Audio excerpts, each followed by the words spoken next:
One of the things that we found with creators is that the creators on YouTube, it takes a long time to build an audience on YouTube. And it's slow and steady, and these creators really make a name for themselves, but based on trust. So viewers trust the creators and what they're talking about, what they're selling, because they're passionate, they're authentic, and that's their entire brand. Explore the minds and marketing strategies behind today's winning brands and businesses. Tap into the power of the creator economy with Earned by CreatorIQ. Here's Conor Begley. Hi, everyone. Welcome to Earned. Today I've got Bridget Dolan on the show. Welcome to the show, Bridget. Thanks, Conor. Happy to be here. I know. I'm pumped. We are just outside of the YouTube offices, which is exciting. And I think I'm really going to start there. And maybe for those that don't know, your title is the Managing Director of YouTube Shopping. That's right. And what exactly does that mean? Because YouTube shopping, I think, can mean a lot of things to a lot of people. What are you focused on? It is a great question. And I think one of the coolest parts about my job is actually what I get to work on, which is working with creators and helping them both sell their own stuff and really use their brand to help other people sell their stuff, right? And then also I get to work with brands and retailers, help them navigate what YouTube shopping means, and then think about the viewers, which is what is that viewer experience that if you are watching a YouTube video and you're like, oh my gosh, I totally love that thing that person is talking about, I want to buy it. How do I make that easier for you? Totally. I think a big part of the evolution there has been you building out the affiliate ecosystem, right? Like that's been right. A big area of focus. Yes. And so I've been in this role at YouTube about 2.5 years, and it was really exciting when I got here because it was at the beginning stages of what could shopping mean on YouTube. And the reality is shopping's always been part of YouTube. When you think about the DNA of YouTube, it's how-to videos, it's get ready with me, it's hauls, it's unboxings. All those inherently are shopping. It's a creator talking about something they're passionate about, they know a lot about, and showing a product and demonstrating it, bringing it to life and saying, buy it, you should buy this. I love it. You should love it too. And so one of the reasons that I thought this job was going to be a great one was because I was like, it's not going to be doing anything against the grain. This is absolutely what's already happening on YouTube. But I felt like there were so many ways we could make it so much better. And so when I joined the team to pioneer figuring out what that meant, that's the super fun part, right? Is kind of inventing what could that mean. And YouTube is so vast and has so many creators that there isn't like one way to do it, which I think my naivete when I first got here was like, well, I'm going to figure out this formula of what the best creators do in the best way shopping is going to be, and that's what we're going to do. And I kind of very quickly realized that the answer is just being the best platform we could be, meant finding the pathways and avenues that helped creators organically talk about products the way they wanted to, but make the features so inherent for a shopper or a viewer to be like, I love that creator and I'm listening to them and I want to buy that product. I just tap here and there it is. And I don't have to leave this video. I can keep watching this video and then I can just add it to cart and buy it. And gosh, I'm still watching this video, right? And that's great. That's great for the viewer, but it's also great for the creator. They've attracted that viewer to their video. They want to keep them there. And then that makes it perfect for the merchant because they're part of that ecosystem without it being disruptive or feeling like they've taken the viewer away.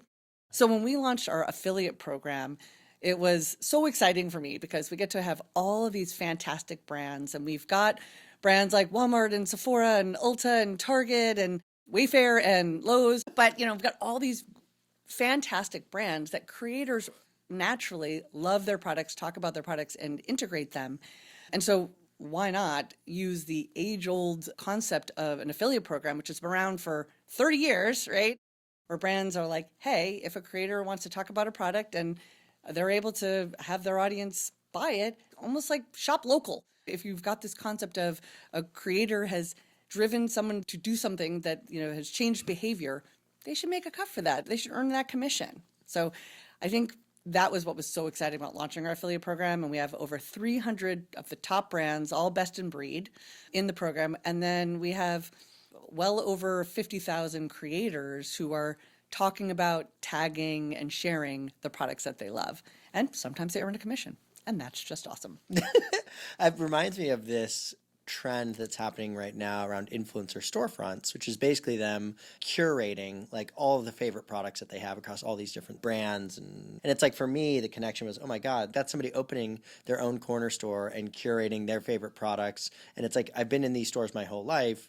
now it's just happening online. So it's cool to make those comparisons, right? Yeah, we actually just launched a feature called Collections that does pretty much just that, right? And so if you are a creator and we're, as part of the Sephora sale and you want to talk about the top products that you're buying, you can create a collection. Or even if you're a creator like Sydney Cummings, who is a creator who does workouts every day she'd get asked the same question, which is, what jump rope is that? What are your weights? What are you wearing, right?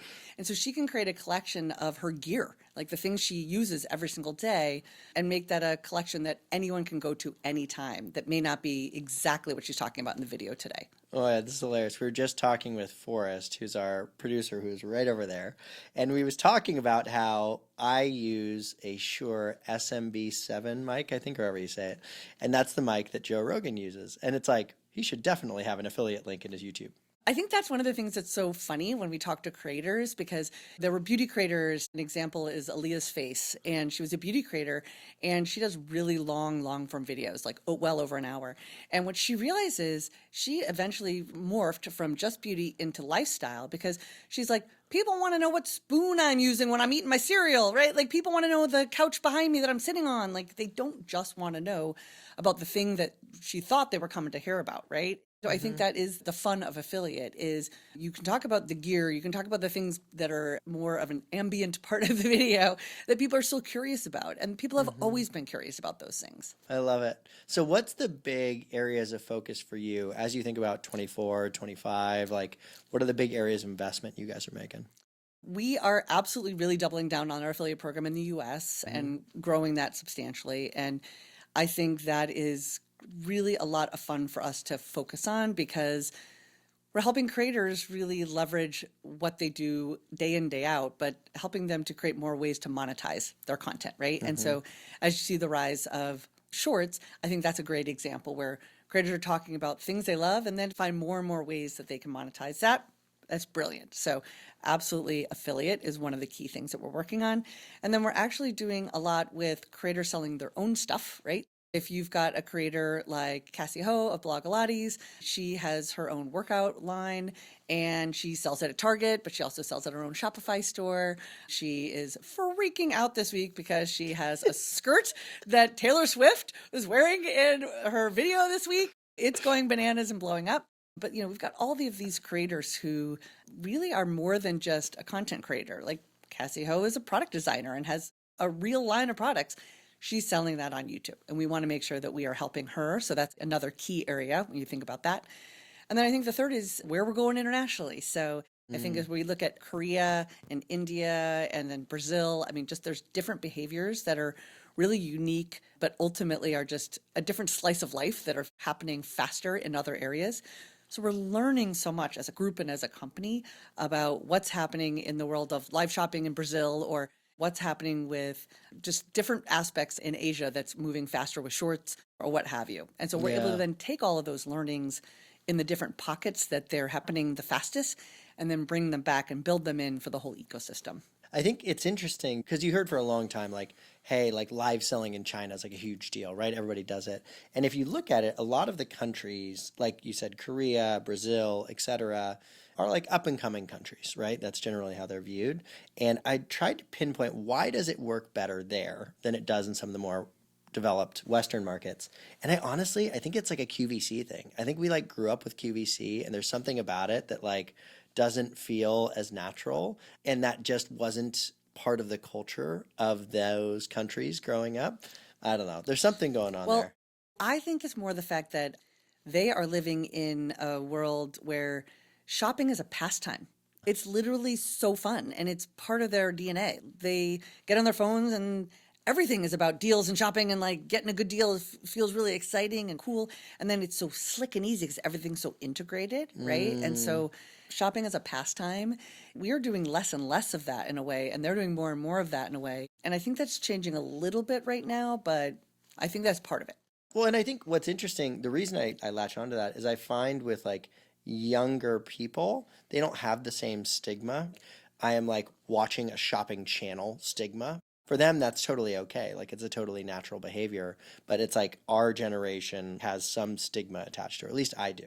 Well, there's probably there are people who watch that and we're like, okay, what's a slightly more modern version of that? And I think the slightly more modern version of that is around what are probably the best tenets of merchandising. Is there scarcity? Is it a highly anticipated drop? A highly anticipated drop might be Samsung or Pixel or Apple's new phone. Like we're all kind of like, when's it going to happen? What are the features? Everyone's talking about figuring out, and then we'll tune in and watch live to be the first to find out about it and then buy it. That is an example, I think, of where it does work, where we are like, that's really exciting. And then I think even like I just came off of Coachella, which is so fun, where people are like, I want to buy the merch. Like if you don't get the 2024 Doja Cat t-shirt, you're going to miss out. Like you were there or you watched it. It was so cool. You were part of that moment. But if you don't have the t-shirt, then you weren't part of that moment or you can't have that forever. And so it will either sell out or you'll never be able to buy it again.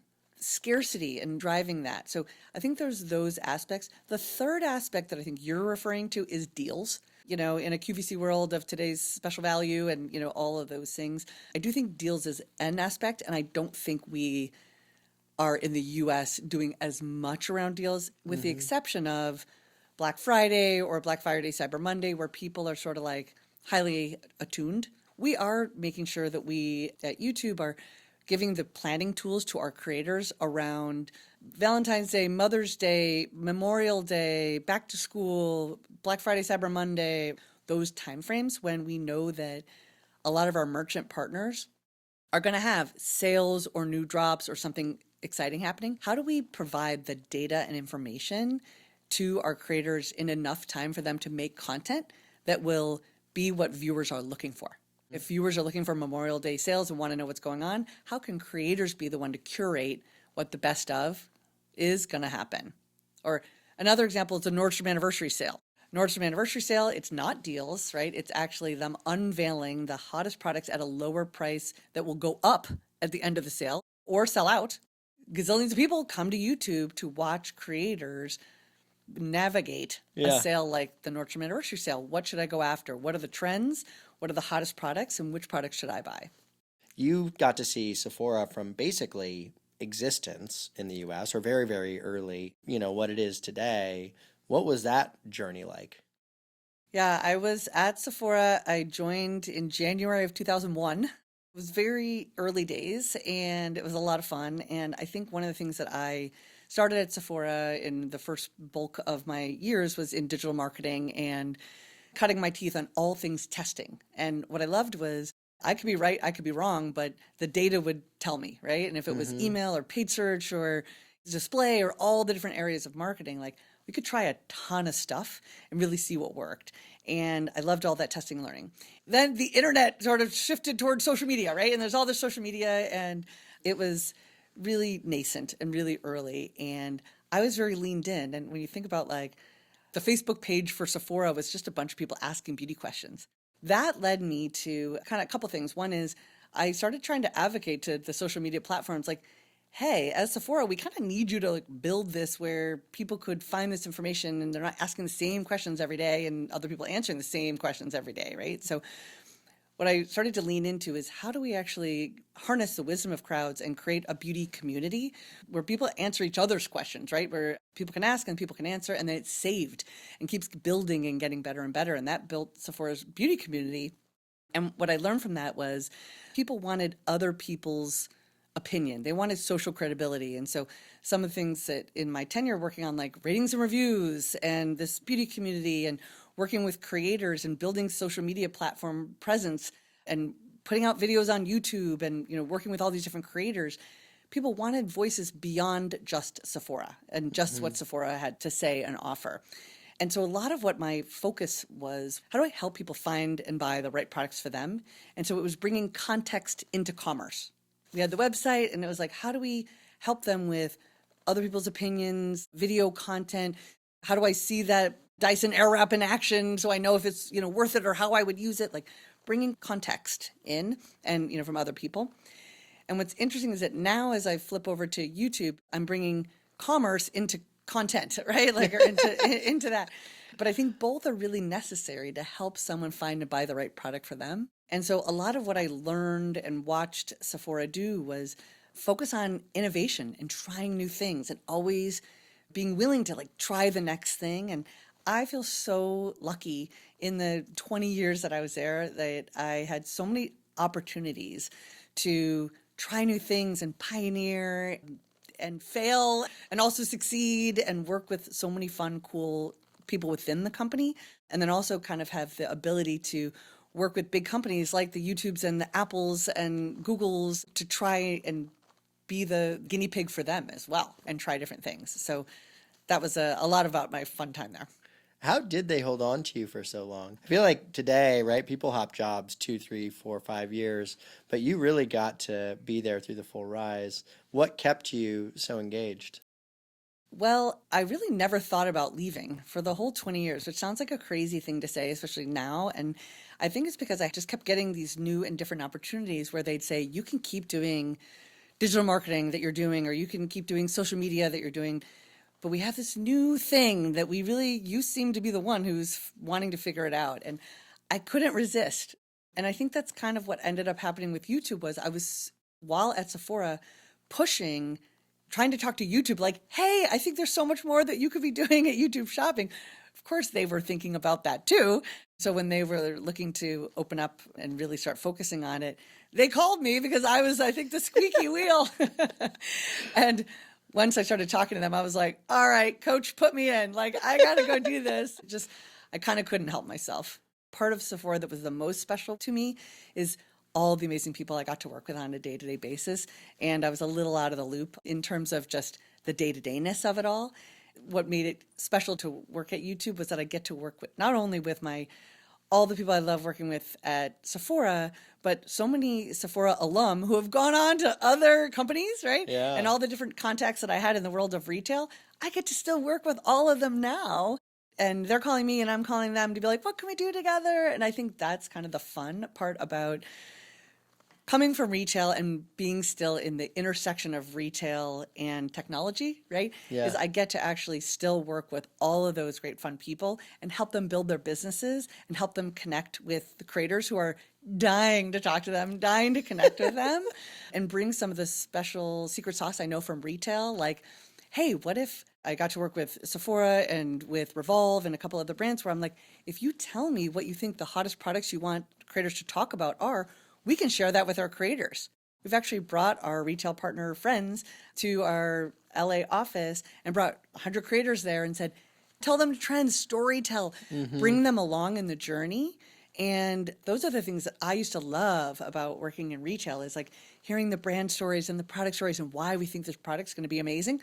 How do we get that information to the creator so they can make that part of their authentic storytelling to viewers? And so I think having that background and having those connections that I have, that has been the joy of bringing those two worlds together. Yeah. I mean, it's always seemed like where affiliate programs have thrived is with retailers, right? Because in a lot of ways, if I'm a brand and I'm like directly putting something out there in affiliate, it doesn't have the same level of validation as like, hey, this is a brand carried by Sephora or recommended by an influencer. And so having those additional layers of trust and recommendation, I think have a really big impact on the success of the program.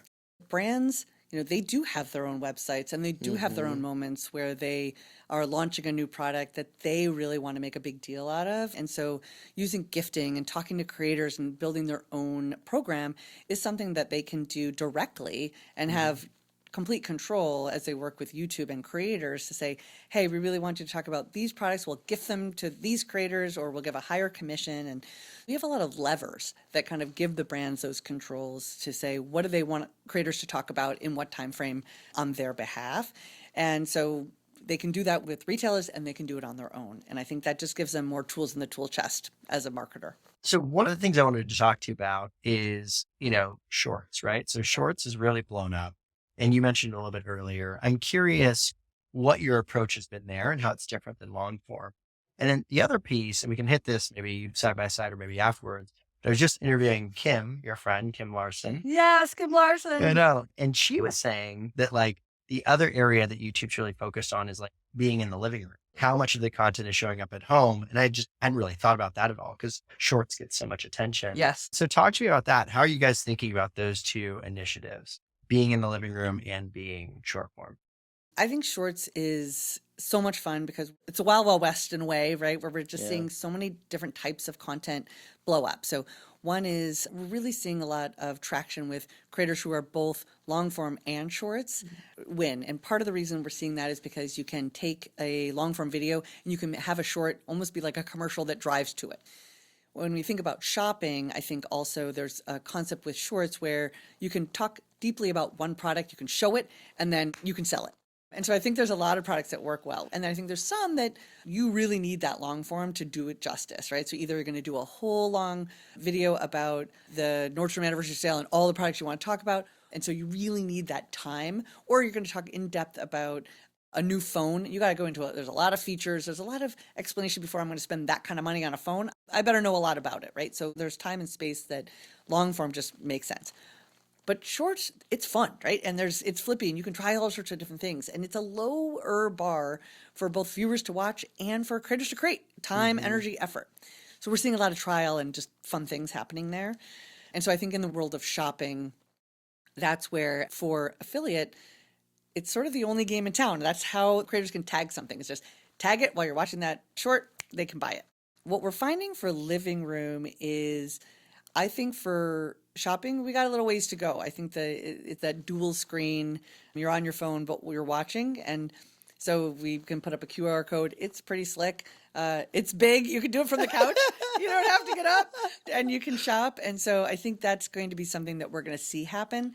I think we all had these aspirations that you'd be watching TV and an amazing TV show, the Emily in Paris is suddenly shoppable and you can like buy all the things and whatever. And we're a long way away from that, not because of the technology, but actually because it takes so long to create those high production TV shows that the products that they're featuring are long gone from the stores, right? Like those are 2 years ago outfits, right? Like they're not in the stores anymore. What's so great about YouTube when you think about that is I can watch something on my TV and those items are definitely in stock. They're in the stores. They're what's selling today. And so whether it's ambient and I'm watching a show or it's more like about the product and I'm going to actually talk and try and have you buy it, both of those I think are going to work better on YouTube than on some other platforms because of that speed. It's interesting. I was thinking about that shopping experience. The problem is like when you're on your phone, you're on your computer, right? You have access to a keyboard or mouse or, your phone. But with a TV, often I set the remote down. When they're in their living room, they watch longer form. We've talked a lot about creators. They're a big part of the ecosystem, as well as retailers and brands. When you look at the brands that are doing this best, whether it was your time at Sephora or your time now, what do you notice about their approach to working with creators in this kind of ecosystem? I think that there's probably a lot around trying things, trial, right? I think that one of the things that I see a lot of brands do well is when they open up and really just kind of let the ecosystem and see who rises to the top. One of the things that we're doing with our affiliate program that might be a little bit more differentiated is it's really transparent. And so what we give to the retailer or the brand, to the merchant, is we show them which of the creators who are talking about them and tagging their products who are selling well for them. And it might not be the names that they expected and that they knew. And because subscriber count is a great indicator, but it's not everything, right? And so one of the things that we're then able to give them is we can give them that list and they can then take that list and be like, wow, great. How do I work with these creators to gift them to make sure they have my products in hand when I want them launching something new, what have you? How can I give them a higher commission to get them to motivate them to create even more or tag my retailer if it's sold some at a place that lots of people sell? And how can I basically create, in essence, a campaign when I have a big moment? How can I amplify that with creators that work well for me? I think that you don't have to be locked in to have a full year program, although that's great too, right? And so having kind of these different levers that you can pull when you want to amplify things in your business. I think one of the things that we found with creators is that the creators on YouTube, it takes a long time to build an audience on YouTube. And it's slow and steady, and these creators really make a name for themselves, but based on trust. So viewers trust the creators and what they're talking about, what they're selling, because they're passionate, they're authentic, and that's their entire brand.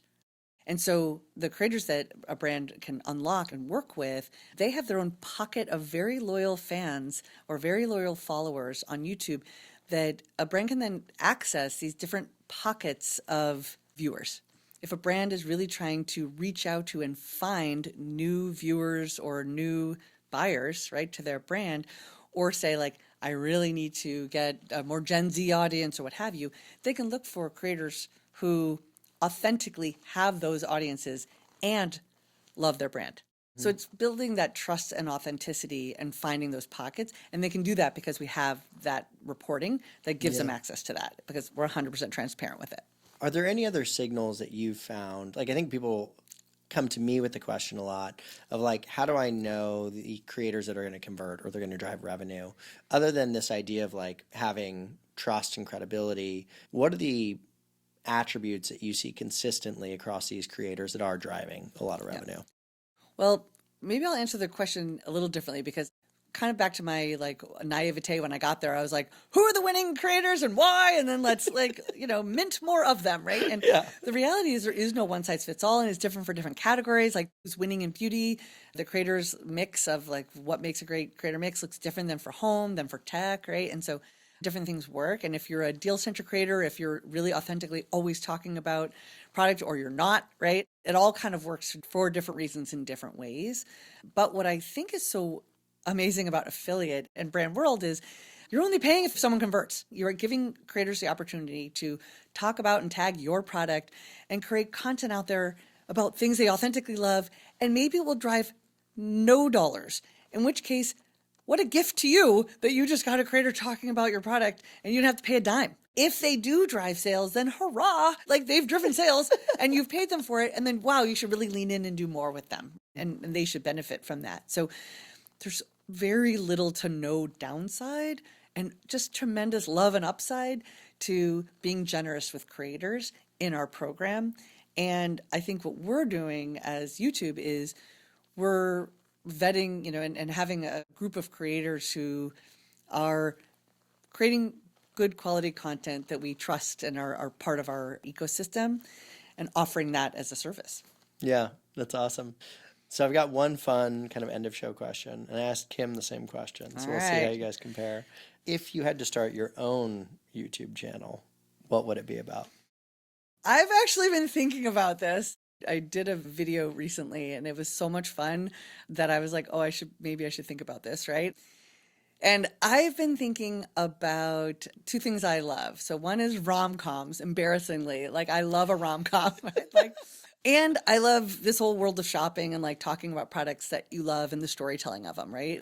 Every time I talk to any of my friends from Sephora or my other retailer friends, right, like I'll be in the midst of conversation with them and I will inevitably, we'll stop what we're doing and I will buy 3 things while we're talking because they're telling me about products that they love, right? Like it's just part of my DNA, I think, because I've been in retail for so long. So basically my idea was something around like, instead of meet cute and shopping, it was like shop cute, of like when we fall in love with products, when we discover a product that we run into and have that meet cute moment, like what is it about that product that we love and why? And so I think that would be my channel. So you have like thought about this a lot. You have like a name. Like, I have a name, but I've done nothing for it. Now I might have to, but I think what I would love is to bring other people on my channel. It's not just mine, of like other people falling in love with products and why. What are their meet cute moments with products that they unexpectedly fell in love with, and then kind of tell those product stories.